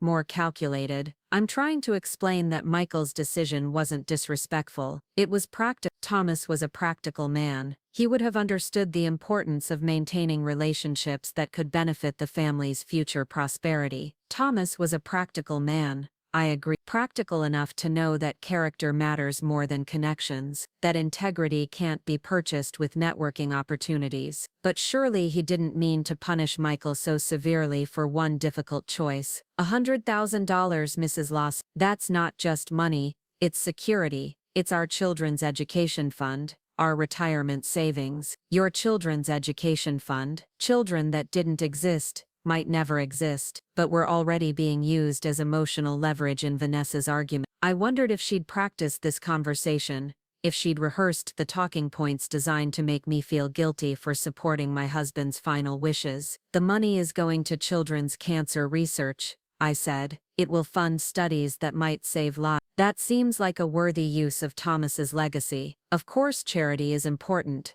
but family should come first. Michael is Thomas's son. Blood should matter more than strangers, no matter how deserving they might be. Michael had the opportunity to demonstrate that family mattered to him. He chose not to. Vanessa was quiet for a moment, perhaps realizing that her appeals to sentiment weren't working. When she spoke again, her tone had shifted, becoming more direct and businesslike. What would it take to reverse this decision? The will can be contested. Michael has grounds to argue that Thomas wasn't in his right mind when he made these conditions, that the cancer treatment affected his judgment. Thomas was completely lucid when he worked with his attorney. There's documentation to support his mental competence, but surely there's some room for negotiation. What if Michael made a significant donation to a charity of your choice? What if he committed to more frequent visits, better communication? There has to be something that would satisfy the spirit of what Thomas wanted without such a harsh financial penalty. I looked at this beautiful, polished young woman who was trying to negotiate her way around the consequences of her husband's choices, and I felt something click into place inside me. Vanessa wasn't here because she was sorry about Michael's behavior. She wasn't concerned about our relationship or interested in making amends. She was here because losing $100,000 was inconvenient,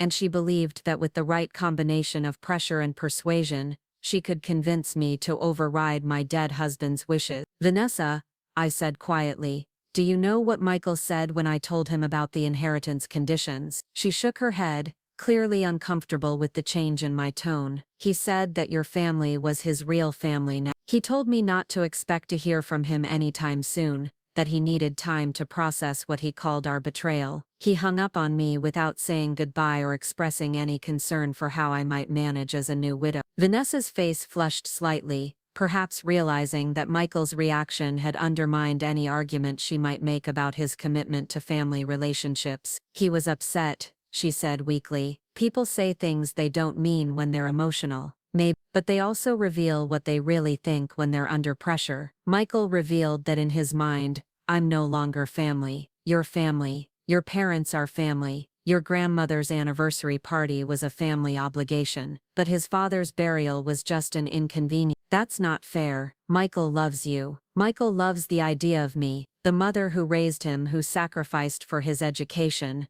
who made excuses for his behavior even when it became inexcusable. But he doesn't love me enough to treat me with basic respect or consideration. Vanessa stood up abruptly, her composure finally cracking completely. This is ridiculous. You're punishing Michael for being successful, for marrying well, for building a life that extends beyond this small town. You and Thomas could never accept that he outgrew your narrow little world. There it was, the contempt that had always lurked beneath Vanessa's polite facade, the disdain for our modest home and simple lifestyle that she'd never quite managed to hide. In her mind, Michael's treatment of us was justified because we weren't worthy of respect in the first place. "You're right," I said, standing to face her. "Michael did outgrow us. He outgrew the values we taught him, the respect we modeled, the love we freely gave. He traded those things for acceptance in your world, and apparently he's decided it was a good trade." "Fine," Vanessa snapped, grabbing her handbag and heading toward her car. "Keep your husband's money and your righteous indignation, but don't expect Michael to come crawling back when you decide you want a relationship with your son again." She drove away without another word, her luxury sedan disappearing around the corner like an expensive mirage. I stood in my driveway for several minutes afterward, shaking slightly from the confrontation but also feeling oddly liberated. The last pretense had been stripped away. There would be no reconciliation, no family healing, no mutual understanding. Michael and Vanessa had made their position clear, and I had made mine. That evening, I called Sarah to tell her about Vanessa's visit. My daughter listened without interruption as I recounted the conversation, the barely veiled threats about contesting the will, and Vanessa's final outburst about our narrow little world. "I can't say I'm surprised," Sarah said when I finished. "Vanessa's always looked at our family like we were some kind of quaint historical exhibit. The fact that she drove all the way from Chicago to try to manipulate you into changing Dad's will tells you everything you need to know about her priorities. I think it's really over now," I said. "Whatever relationship I had with Michael, whatever hope I had that things might improve, it's finished. Are you okay with that?" "I think I am. For the first time in years, I feel like I can breathe without worrying about disappointing him or failing to meet his expectations. It's sad, but it's also freeing." Sarah was quiet for a moment. "Mom, I want you to know that I'm proud of how you've handled all this. Dad would be proud too. You've honored his wishes and stood up for what's right, even though it cost you a relationship with Michael." "It didn't cost me a relationship with Michael. Michael's choices cost me that relationship years ago. I just finally stopped pretending otherwise." The next week I visited the Children's Cancer Research Foundation as planned.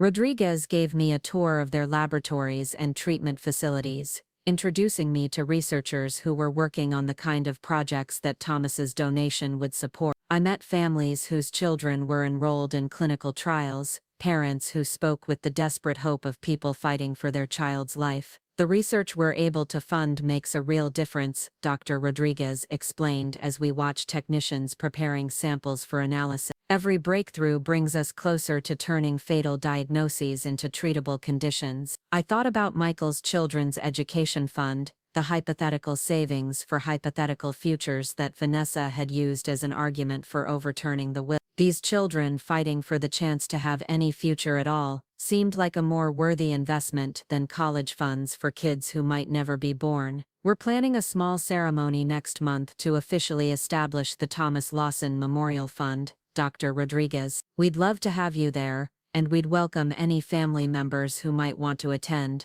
"I'll be there," I said, "but I think I'll be the only family representative." On the drive home, I thought about the different ways people choose to be remembered. Thomas would be remembered for funding research that could save lives, for using his final wishes to teach a lesson about priorities and values. Michael would be remembered, if at all, as the son who chose a party over his father's burial. The contrast seemed fitting. That evening, I did something I hadn't done since high school. I started writing in a journal. Not because anyone had suggested it, or because I thought it might be therapeutic, but because I had thoughts and observations that seemed worth preserving. I wrote about the day's visit to the research center, about Vanessa's unexpected appearance in my garden, about the way my transformed house was beginning to feel like home again. I also wrote about the future, about plans that were beginning to take shape in my mind. The Spanish classes would start next month. The book club met for the first time in 2 weeks. I was considering joining a hiking group for women over 50 that met at local state parks. Small steps perhaps, but they were all mine. November arrived with a cold snap that turned the leaves brilliant shades of orange and red, before stripping them from the trees. I spent a weekend afternoon raking and composting,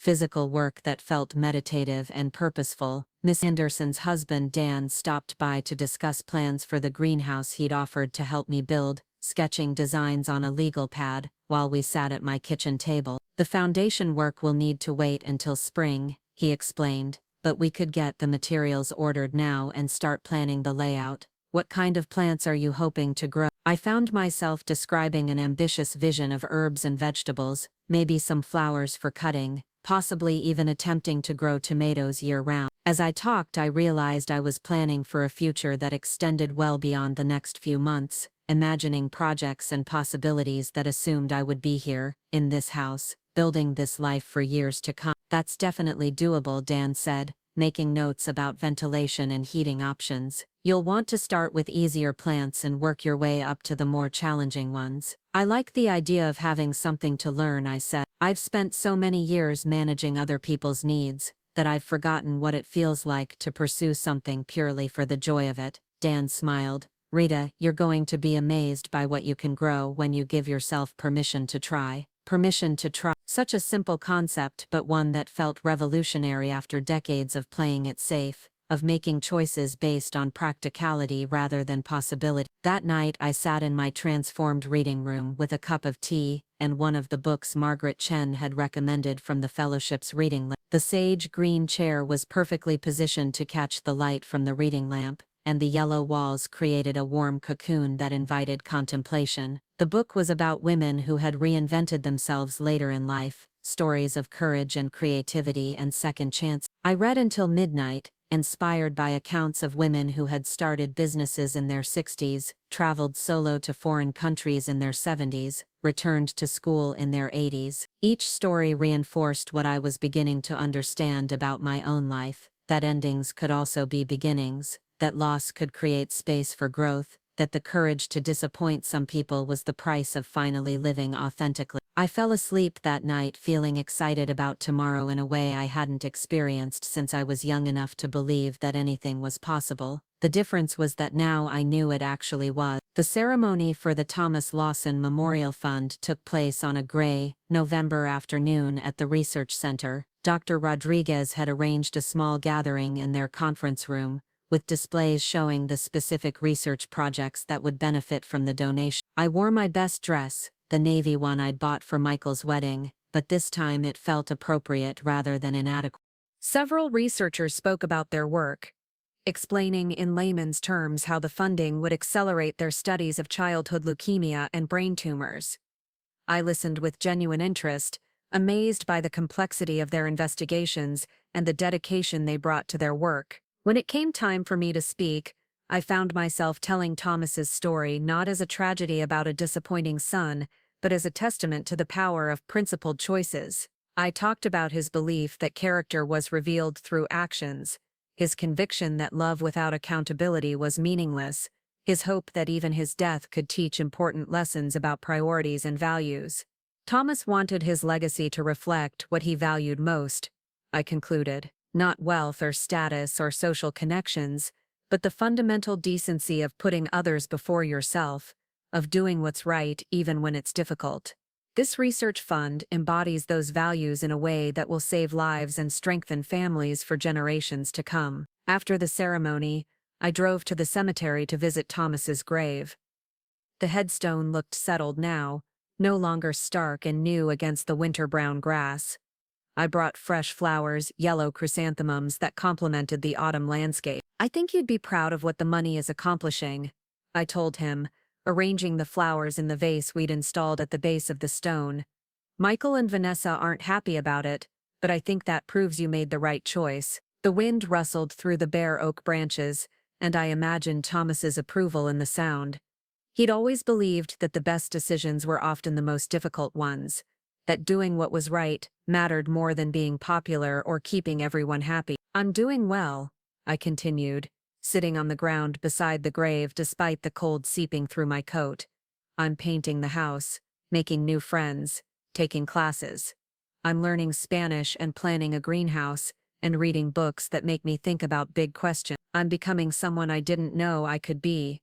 I stayed until the sun began to set, watching the sky turn pink and orange above the valley Thomas had loved. When I finally got up to leave, brushing dead grass from my coat, I felt like I was saying goodbye to more than just his grave. I was letting go of the last vestiges of the woman I'd been when he was alive, the one who defined herself through relationships and obligations rather than dreams and possibilities. The drive home took me past the community college where I would start Spanish classes the following week. The building was lit up against the early darkness, and I could see people coming and going from evening classes. Soon I would be one of them, a student again for the first time in over 40 years, learning something new purely because it interested me. At home, I found a message on my answering machine from Margaret Chen, inviting me to a potluck dinner at the fellowship before our next book club meeting. There was also a message from Sarah, just checking in and telling me she loved me. No messages from Michael, no attempts at reconciliation or apology, just the sounds of a life moving forward without him.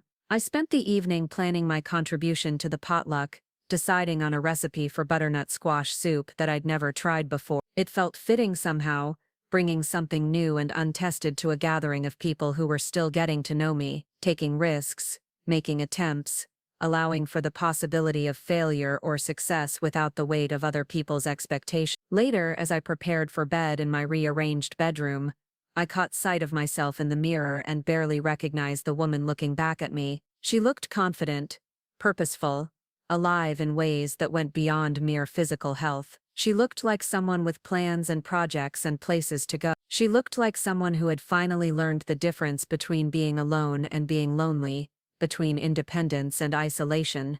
Someone who understood that the best relationships were chosen rather than obligated, built on mutual respect rather than family obligation or social convenience. For the first time since Thomas's death, I went to sleep looking forward to tomorrow rather than simply enduring it. And for the first time since Michael's childhood, I fell asleep without worrying about anyone else's needs or expectations or disappointment. I was finally, completely, undeniably free. Spring arrived early that year, bringing with it a sense of renewal that felt personal rather than merely seasonal. The greenhouse Dan Henderson had helped me build stood gleaming in the backyard, its glass panels catching the morning light like a promise. Inside, seedlings I'd started from scratch were reaching toward the sun, green proof that new growth was possible even after the harshest winter. I was transplanting tomato seedlings when the phone rang on a warm April morning. The caller ID showed a Chicago number I didn't recognize, and my first instinct was to let it go to voicemail, but something made me wipe my hands on my gardening apron and answer anyway. "Mrs. Lawson? This is Dr. Tricia Whitman from Northwestern Memorial Hospital. I'm calling about your son, Michael Lawson." The words hit me like ice water. Despite everything that had happened between us, despite the months of silence and anger, he was still my child. My heart hammered against my ribs as I prepared for the worst. "What's happened?" I managed to ask. "He's been in a serious car accident. He's stable now, but he's been unconscious for 3 days. His wife gave us your contact information and asked us to call you." 3 days. Michael had been fighting for his life for 3 days, and this was the first I was hearing about it. I wondered if Vanessa had hesitated before giving them my number, if she'd debated whether I deserved to know or if my presence would be welcome. "How serious is it?" I asked, already reaching for my car keys with my free hand. "He has multiple fractures and a traumatic brain injury. We're cautiously optimistic, but the next 48 hours will be critical. Are you able to come to Chicago?" "I'm on my way." The drive to Chicago took 6 hours. 6 hours of wrestling with emotions I thought I'd resolved. Anger at being excluded from the crisis, fear for Michael's life, uncertainty about whether I would even be welcome at his bedside. I called Sarah from a rest stop in Southern Oregon, and she immediately offered to fly in from Seattle. "Whatever happened between you and Michael, he's still your son," she said simply, "and you're still his mother." I arrived at Northwestern Memorial as the sun was setting, painting the hospital walls in shades of orange and pink. The ICU was a maze of beeping machines and hushed voices, a place where time moved differently, and hope hung heavy in the recycled air. Vanessa was sitting in the waiting room, her perfect appearance finally showing cracks. Her hair was pulled back in a messy ponytail, her designer clothes wrinkled from days of hospital vigil. When she saw me, her face cycled through surprise, relief, and something that might have been shame. "Thank you for coming," she said quietly, standing to greet me. "I wasn't sure if you would." "Where is he?" She led me down the hallway to a room where my son lay connected to more machines than I could count. Michael's face was swollen and bruised, his left arm in a cast, his head wrapped in white bandages, but he was breathing on his own, and the monitors showed steady vital signs. I pulled a chair close to his bed and took his uninjured hand in mine. It was warm, familiar despite everything that had changed between us. For a moment he was just my little boy again, the one who used to climb into my lap when thunderstorms scared him, who brought me dandelions like they were roses. How did it happen? I asked Vanessa, who had followed me into the room. A drunk driver ran a red light, hit him on the passenger side. Her voice cracked slightly. He was coming home from a business dinner. If he'd left 5 minutes earlier or late. We sat in silence for a while, the only sounds coming from the machines that were monitoring Michael's recovery. I found myself studying his face, looking for traces of the boy I'd raised, the young man who had once called me every Sunday just to chat about his week. "Miss Lawson," Vanessa said finally, "I owe you an apology for what I said at your house last fall, for the way I've treated you and Thomas. I was wrong." I looked at her, this woman who had seemed so confident and untouchable just months ago. Now she looked fragile, frightened, like someone who had discovered that money and connections couldn't protect the people you loved from life's random cruelties. "Why are you telling me this now?" I asked. "Because sitting here for 3 days, not knowing if he was going to wake up, made me realize what actually matters. Michael talks about you sometimes, when he thinks I'm not listening. He misses you, he regrets how things ended, but he's too proud to admit it. And you're telling me this because pride is a luxury we can't afford when someone we love is fighting for their life. Because if something happens to him, I don't want his last conversation with his mother to have been angry words about money." I stayed at the hospital for the next 2 days, sleeping in uncomfortable chairs and surviving on cafeteria coffee. Sarah arrived on Wednesday evening, and the 3 of us maintained an awkward but peaceful vigil together. We took turns reading to Michael from the newspaper, talking to him about everyday things in hopes that familiar voices might reach whatever part of him was still fighting to return. On Thursday morning, Michael's eyes opened. It was subtle at first, just a flutter of eyelids that made me think I was imagining things, but then he focused on my face, confusion giving way to recognition, and then to something that looked like relief. "Mom!" His voice was barely a whisper, rough from the breathing tube that had been removed the day before. "I'm here," I said, squeezing his hand gently.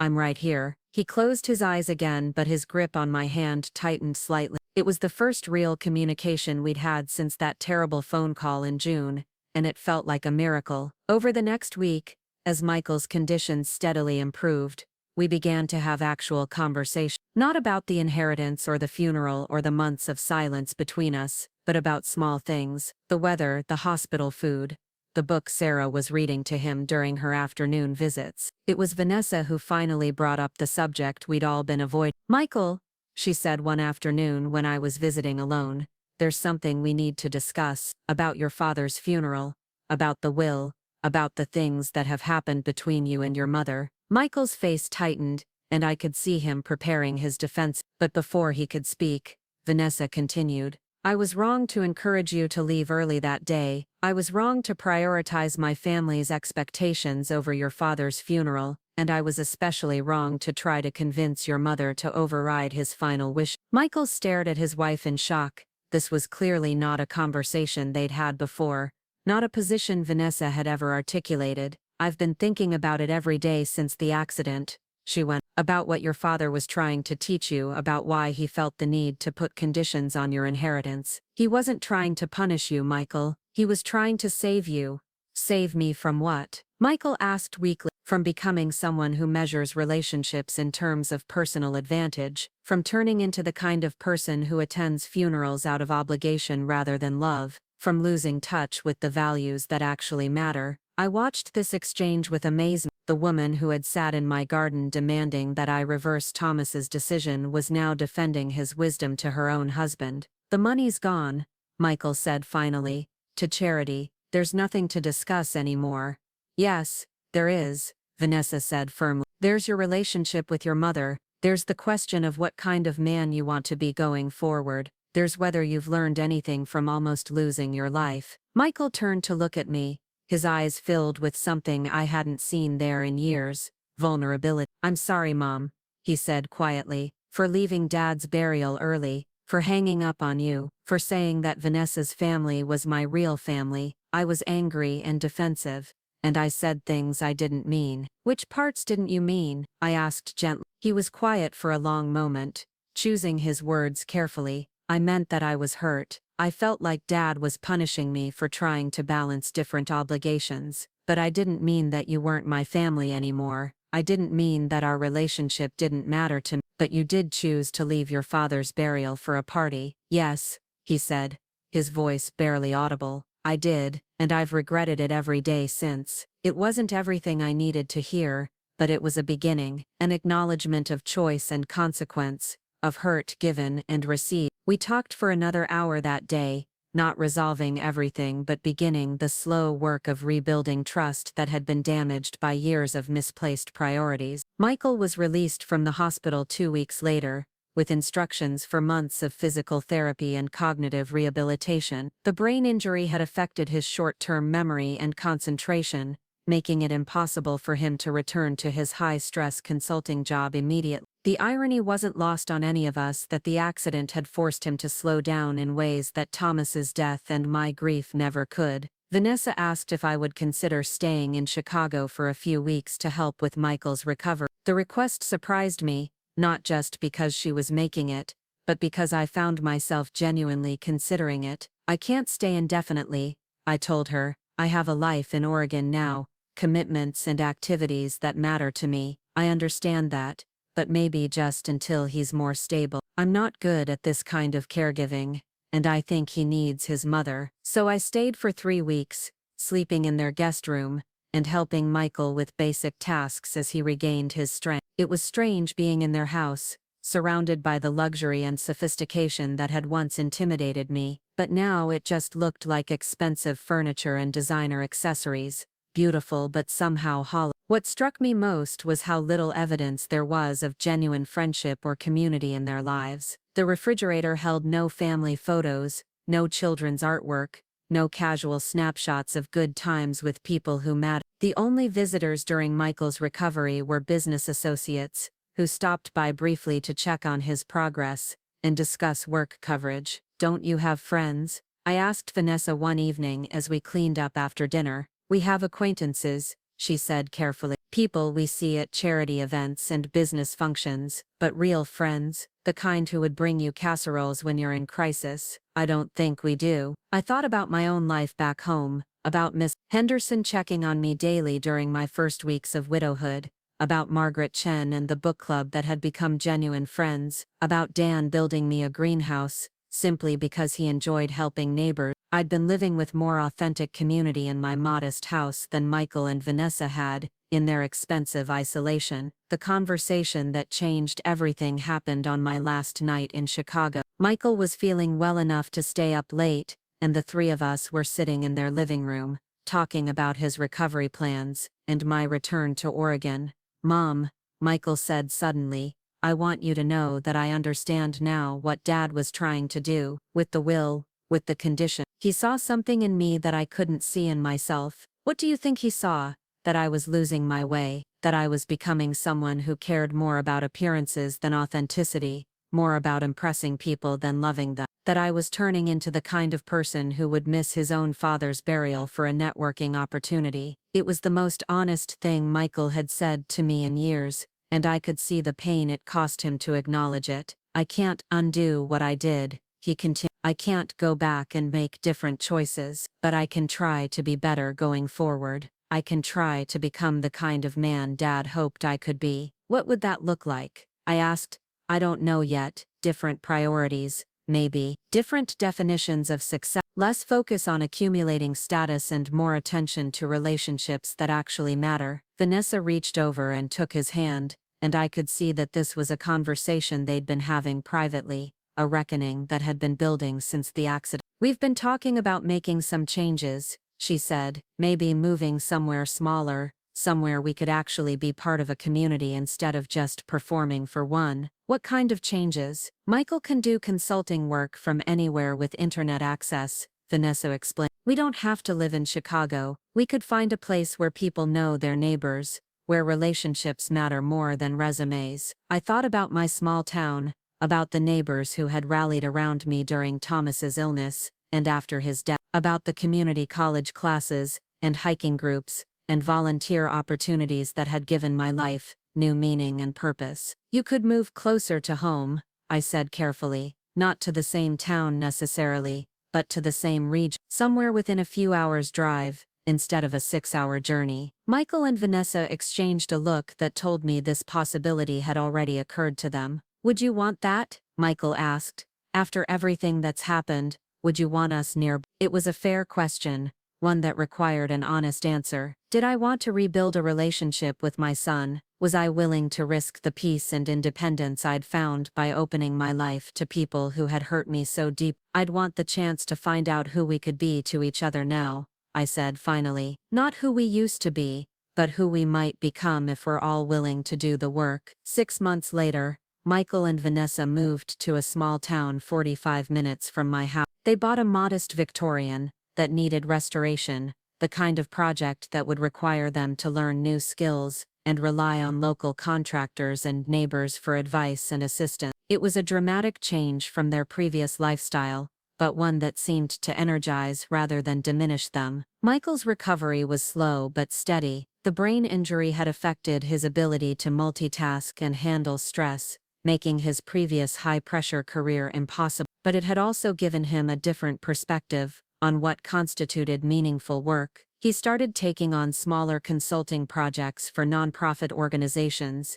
using his business skills to help groups that couldn't afford major firms. Vanessa surprised everyone, including herself, by discovering a talent for historic renovation. She threw herself into researching period-appropriate materials and techniques, building relationships with local craftspeople and suppliers. The woman who had once seemed interested only in appearance and status became genuinely passionate about preserving something with authentic historical value. We didn't pretend that everything was fixed, or that the past could be erased. Michael still struggled with the memory of leaving Thomas's burial early, and I still grieved for the years we'd lost to misplaced priorities and damaged communication. But we were building something new, something based on who we were now, rather than who we'd been before. The real test came that winter, when I received an unexpected phone call from Dr. Rodriguez at the Children's Cancer Research Foundation. Mrs. Lawson, I wanted to let you know that the research funded by your husband's memorial donation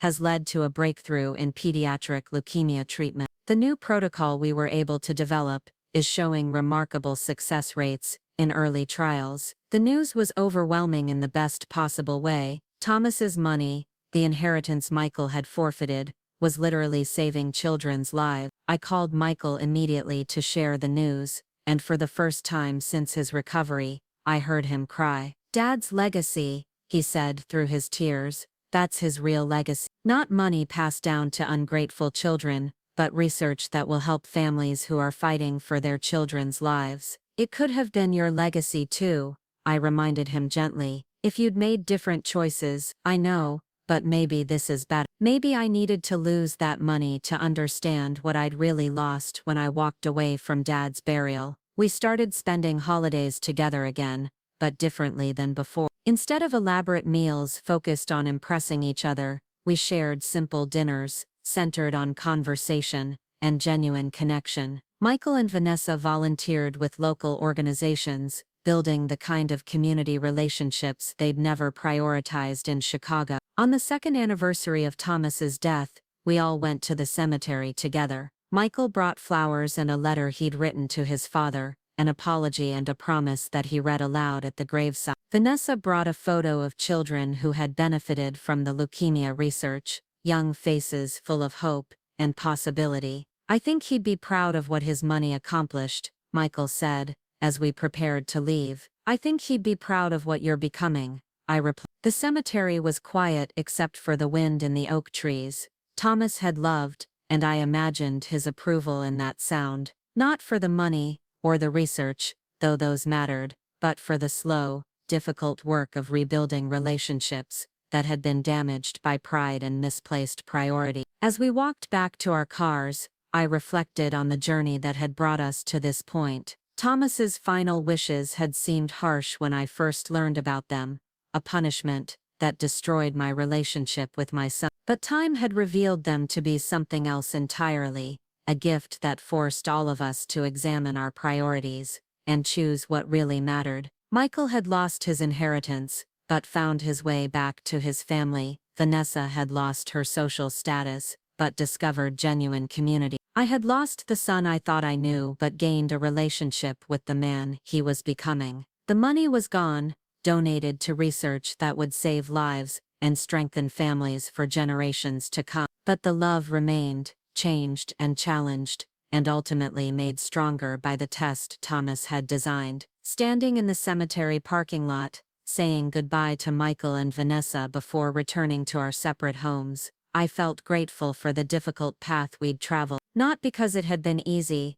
but because it had been necessary. Because sometimes the most loving thing you can do for someone is refuse to enable their worst impulses, even if it costs you a relationship in the short term. Thomas had understood that love without accountability was meaningless, that inheritance without character was worthless. His final gift to our family wasn't money, but the chance to discover who we really were when tested by loss and consequence. Up next, you've got 2 more standout stories right on your screen. If this one hit the mark, you won't want to pass these up, just click and check them out.